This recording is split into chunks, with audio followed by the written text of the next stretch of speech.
Our first priority is we must bring end to this senseless violence. I have every hope that the Chief Minister on urgent basis will take all steps to restore rule of law.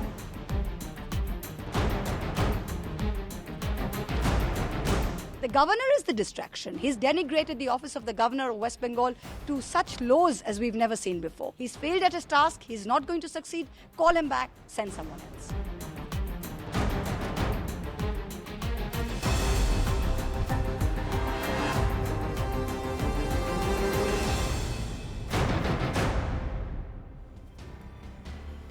Hello everyone, you're watching News Epicenter with me, Maria Shakil. West Bengal continues to be a political potboiler even after the elections. A month has passed after Mamata Banerjee secured her reign as Chief Minister for a third term. But beyond the BJP, the man who continues to be her most vocal critic is Governor Jagdeep Dhankar, who for weeks has used Twitter and press conferences to hit out at the state government for the law and order situation. He has accused Mamata Banerjee of silence and inaction over post-poll violence, calling it the worst since independence and a threat to democracy in the state. After the elections, the governor toured the violence-hit areas, namely Sitalkuchi, where central forces fired on a mob during polling, leading to the death of 4 people. He was shown black flags and met with protests as he toured those areas with a BJP member of parliament. Mamata Banerjee called it a clear breach of protocol of the governor's office. The governor also faced the ire of the TMC after he cleared the CBI to prosecute 4 senior party members, including 2 state ministers in the Narada scam, which led to protests outside the Raj Bhavan. Time and again, the TMC has accused the governor of being a BJP agent and misusing his position to push the party's agenda. Chief Minister Mamata Banerjee has repeatedly called for his recall, writing to Prime Minister thrice. But clearly every communication between the two sides is caught in a political vortex. Now history has shown us how governors skirt that fine line between being political and apolitical, and many times face the rebuke of the courts. Usually that happens when there is a change of guard in a state, but seldom has a governor been such a vocal player in the political discourse. So has Jagdeep Dhankar gone beyond his brief as governor and politicized Raj Bhavan, or is he simply doing his duty as the constitutional head of the state? Joining me on the show, Sanjay Hegde is a senior advocate of the Supreme Court. Shwetarupa is a spokesperson of Bengal BJP. Kakoli Ghosh Dastedar is member of parliament of the TMC. Shikha Mukherjee is a senior journalist. Shwetarupa, I am coming to you. West Bengal Governor Jagdeep Dhankar has had strained relations with the Chief Minister since he assumed office on July 30th, 2019. Though the governor does not have much discretionary powers in signing bills passed by the assembly, Governor Dhankar has refused to give his approval to some legislations as well. He did not stop at that. He has openly criticized the current government on Twitter. He has gone to NHRC also recently. Is he appearing to be bipartisan? What was the last line you said, Maria? Is he appearing to be bipartisan? See, thank you, Maria, for having me on the show. Good evening to everybody and the other co-panelists. In fact, Kakurudi especially, good evening, because we're from the same alumni.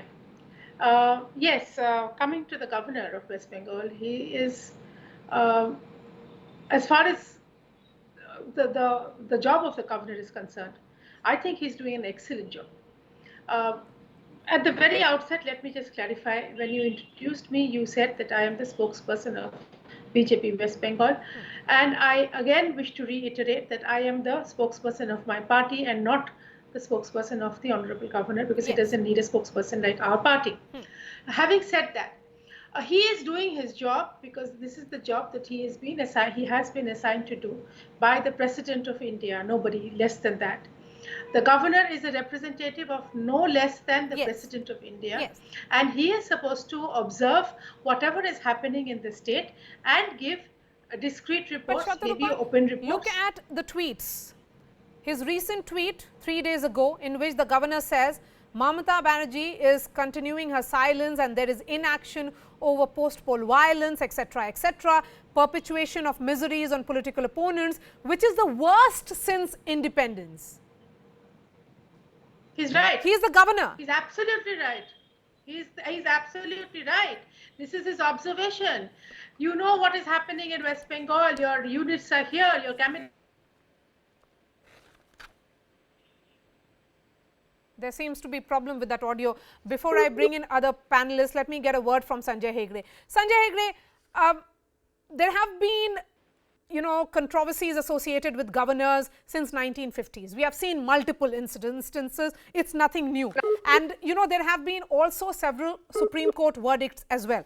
But the recent one that relates to Arunachal Pradesh has become very, has in many words set unambiguous restrictions on political maneuvering by governors.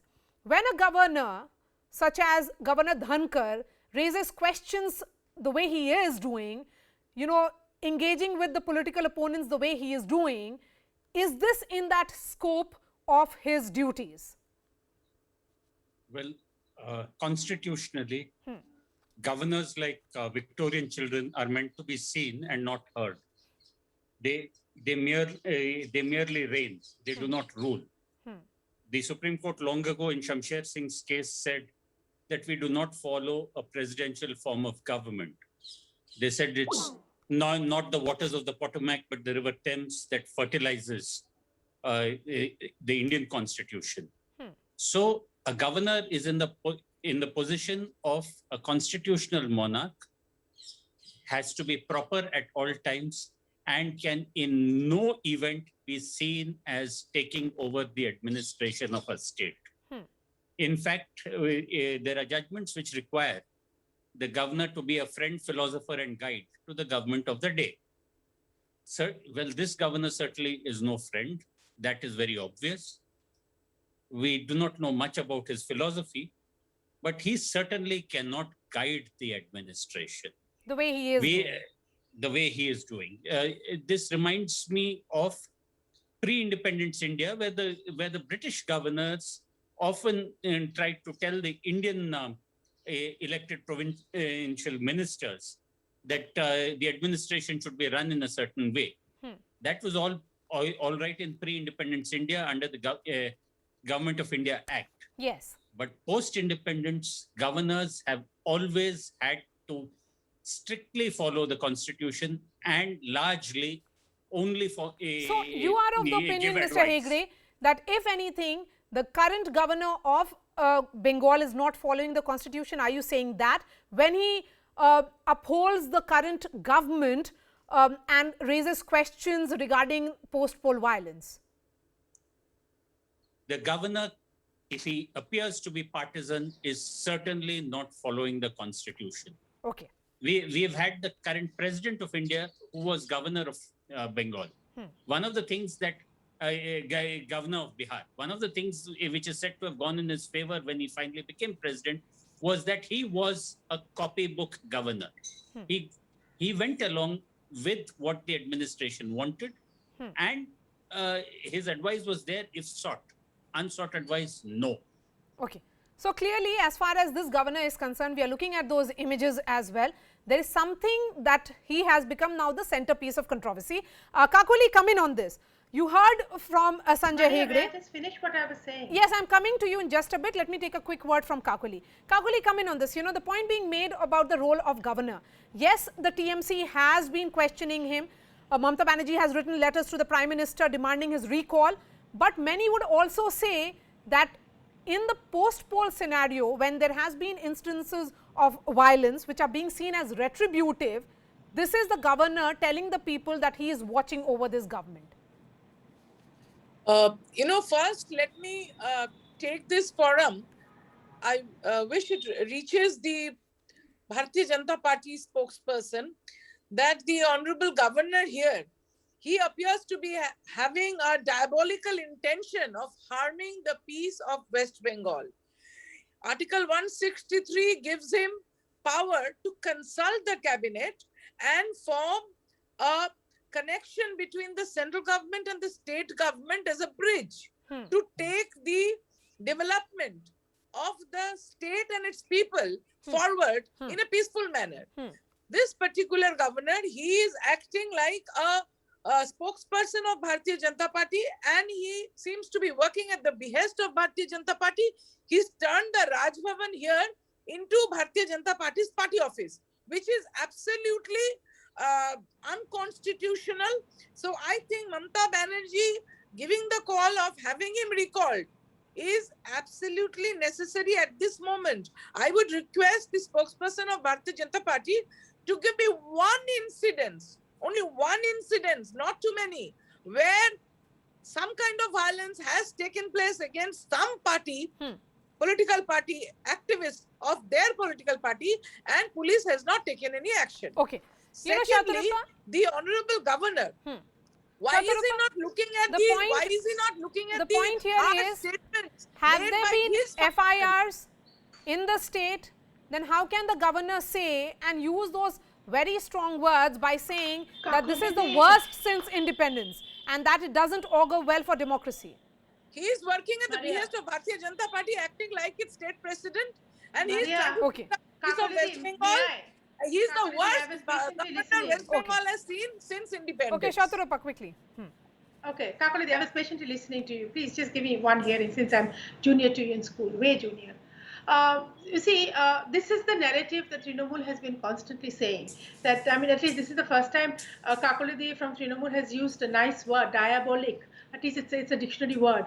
Trinamool has been degrading the honorable governor of a state in horrible words. In fact, words in Bengali language which I cannot even repeat. Now coming back to what the governor has been doing, Kakalidi has asked for one incident. I can give you more than lakhs of people who are outside the house. Okay. There seems to be a problem with that as well. Shikha, come in on this. You have heard from the panelists your thoughts on this one. Well, let me say first and foremost that I agree with Sanjay Hegde that the role of the governor has to be absolutely aloof from the day-to-day politics that plays out in any state for that matter. This has been a tense election. The political tensions haven't subsided as yet, and the governor's role is being questioned. Now, I think this is unfortunate that the governor's role as politically biased is being questioned at a time when instead of messing around with what is happening and sort of repeating a narrative which is one-sided, the governor should stay out of politics and let the politicians deal with the matter on the ground. I'll tell you what is also happening, and this is something that the BJP should take note of. The governor is at this point in time involved in the faction fight within the BJP. I mean, the day he hosted this spectacularly photogenic session on the steps of the Raj Bhavan, he had the leader of the opposition there. Yes. The leader of the opposition arrived there with only 51 MLAs out of the 74. So there were some people missing. That's one part of the story. Yes. The second part of the story, and this is why the governor really should stay out of politics. He's involved in the faction fight now. Okay. The Shubhendu Adhikari's meeting with the governor was something that the president of the BJP in West Bengal, Dilip Ghosh, knew nothing about. We'll be talking about that in just a bit, because now we are being joined by Tathagata Roy, who is the former governor of Tripura, someone who is not new to controversies, certainly. Mr. Roy, Mamata Banerjee says that she had asked Prime Minister Modi not once but 3 times for West Bengal Governor Jagdeep Dhankar's removal. But the request, of course, was not granted. Don't you feel that as a democratically elected government, her request should have been heeded?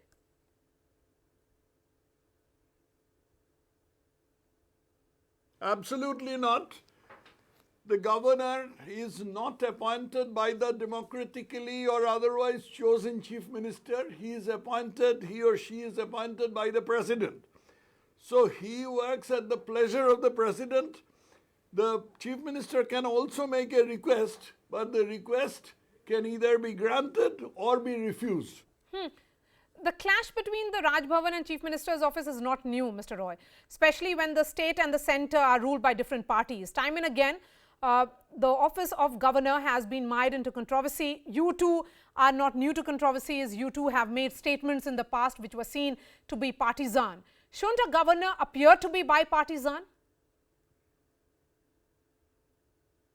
See, these questions arise because a lot of people are under the impression that a governor is merely a post office or a rubber stamp. He is nothing of the sort. The government is keeping a governor at a state capital at great expense for some purpose. And that purpose is to oversee the work of the state government and to make sure that it is proceeding according to the constitution. He is not to meddle in the state government's work. But at the same time, he is not to keep silent when the state government just throws the constitution to the gutter and does as it pleases, merely because they are a voted or elected government. That is precisely what is happening in West Bengal, and the governor is pointing it out. So he is being named by Mamata Banerjee for telling the truth. But this will not wash with the central government, and the president will not accede. He has not acceded to the Mamata Banerjee's wrongful request. Governor is the constitutional head of the state and is bound by the advice of the Council of Ministers. He functions as a vital link between the union government and the state government. Don't you feel in a democratic system an elected government should have last say on any issue rather than a nominated governor? Where did you get this particular dictum from? Has the Supreme Court said any such thing? Yes. It is only the Supreme Court who can say such things. It is nothing of the sort. The governor and the state government are separately installed authorities. The state government is installed by popular vote. The government is appointed by the president. They have their own functions to perform. There is no rule, there is no dictum that the state government, elected or whatever, the state government should have the last word in these matters. Last question to you. You too had said that you wish to return to active politics once your tenure as governor ends. Many would say that this isn't right because as a governor who wishes to come back to politics would do everything to keep his political masters happy. No, as governor, I did not do anything to keep my political masters happy. I had differences with the government that I was head of, particularly in Meghalaya. But it didn't come to the public. I was in Meghalaya, I was surrounded, the Raj Bhavan was surrounded by a mob of some 10,000 people. And we were at great risk, but I didn't budge from my stand. In West Bengal also, I trust Governor Dhankar will not budge from his very rightful stand, where he is pointing out the bloodbath, the total disregard for constitutional proprieties that is going on in the state. It is his duty to report such things to the president and the central government, and he is doing it. All right, Tathagat Roy, thank you so much for joining us. Let me go back to Shatarupa. Shatarupa, the point here is about meddling with the affairs of an elected government. The comments that have been made by Governor Dhankar will come in that category. Let me read a quote from a Supreme Court judgment. It says very clearly that constitutional determination that it is not within the realm of the governor to embroil himself in any political thicket. The governor must remain aloof from any disagreement, discord, disharmony, discontent or dissension within individual political parties. Maria, it is a matter of perception. If No, the no, this is a Honorable Supreme Governor Court judgment. makes- This is not No, perception. no, no, no. I understand. Yes. No, no, no, no. I'm not saying anything about the Supreme Court judgment. I don't have the authority to. But I am trying to tell you is that it is a matter of perception of how. But if what you think about what the governor has behaved like, the governor has made certain observations on the lack of sensitivity, the lack of empathy, the lack of inaction. On the continued, unabated, unabashed, constant political violence which has been happening even after this Trinamool government has been voted back for the third time by a thumping majority. You know, if a party comes to power, then you're supposed to rule the state. You're not supposed to be in opposition mode still. Trinamool has still been, you see, you just heard Kakolidi saying that she wants one report, one incident, that there are thousands, and which the same court has been reported to. Today also, you will see that the High Court has said that there will be National Human Commission coming. Shouldn't the BJP be playing the role of opposition in the state rather than the Raj Bhavan? Of course we will. Of course we will. Why is We the have Raj Bhavan 75 taking on that MLAs. role? Raj Bhavan is not getting into opposition. If you look at his tweets carefully, he is asking for action.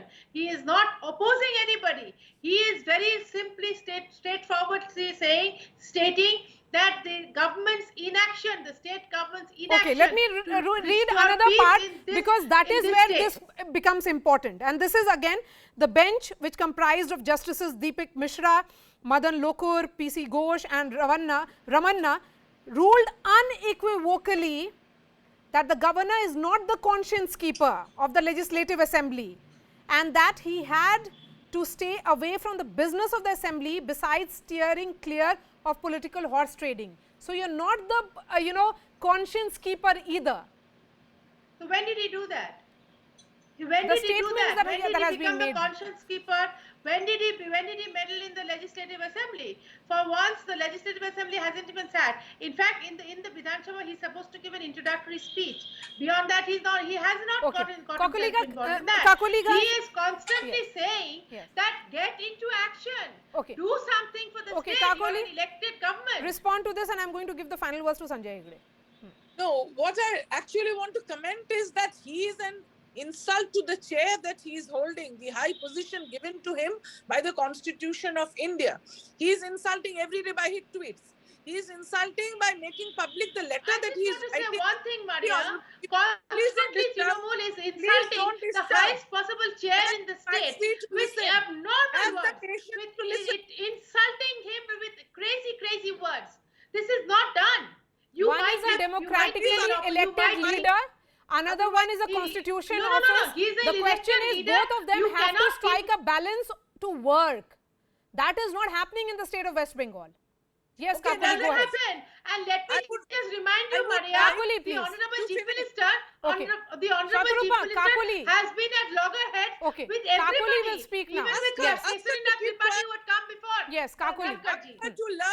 Ask her to learn the nuances of politics and courtesy. Yes, please, go ahead. I did not disturb when she was speaking. Okay, go ahead. Now, what I wanted to say is that if he is holding an impartial position, which he should be, according to the Constitution, and he is overseeing the safety security of the people, then why didn't he pull up the functionaries of Bharatiya Janata Party, by name I'm telling them, Sayantan Basu and Dilip Ghosh, the party president here in the state, when they said they're going to shoot people, when they said they're going to shoot people right in the chest, and they did it in Shitalkuchi.